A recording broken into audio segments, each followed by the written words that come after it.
according to the CDC, as of December 2019, over 3.19 million people have been diagnosed with the coronavirus. So why should you care about this? First, you can protect yourself and the people around you. Second, you can learn to recognize the symptoms, so you can isolate yourself from those who are showing symptoms. And third, you can help stop the spread to keep the whole world safe. So to better understand the coronavirus, we can discuss, firstly, the dangers of the coronavirus. Secondly, the symptoms and the transmission of the coronavirus. And third, how can you protect yourself from the coronavirus?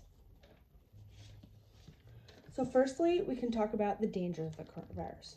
So a lot of the issues are with the upper respiratory tract. A lot of the time this causes organ failure, particularly the lungs. And a lot of the time they're seeing that after they discharge patients from having it and recovering from it, that they're going home and they're fine, and then they have a stroke and they die from that. They're not sure why, but that's a lot of the time that's what's happening.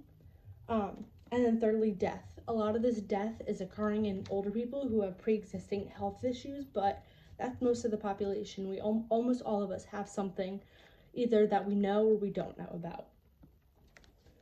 So then after we talk about the dangers of the coronavirus, we can then talk about the symptoms and how it transmits. So as I said before, the coronavirus is mainly an upper respiratory issue. That's what the virus attacks.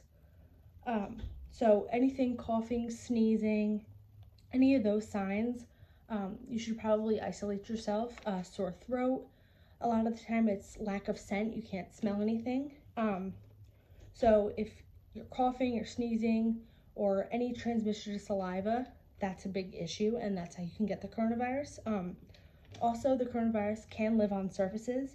So things like cardboard boxes, it can live on for 24 hours, and then plastic, it can actually live for 2 to 3 days. So now that we talked about the symptoms and how it transmits, we can talk about protecting yourself. So a big thing is masks and gloves, as seen here. Medical grade masks, a good way to test this is putting a lighter in front of your face and lighting it with the mask on and blowing. If you can blow the lighter out, it's not a good mask. And a big thing is social distancing. We all need to keep our distance, and if you're out in public, the CDC recommends to maintain a 6-foot difference between you and the other person. So you shouldn't be in close contact, especially with strangers.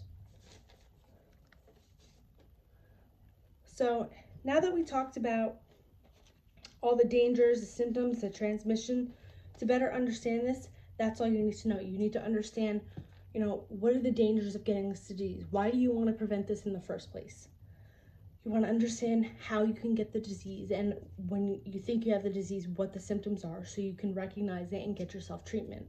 And then finally, to avoid all of this, how can you protect yourself from those who do have the disease? If you're in close contact with people, you need to stay away, you need to protect yourself, use masks, use gloves.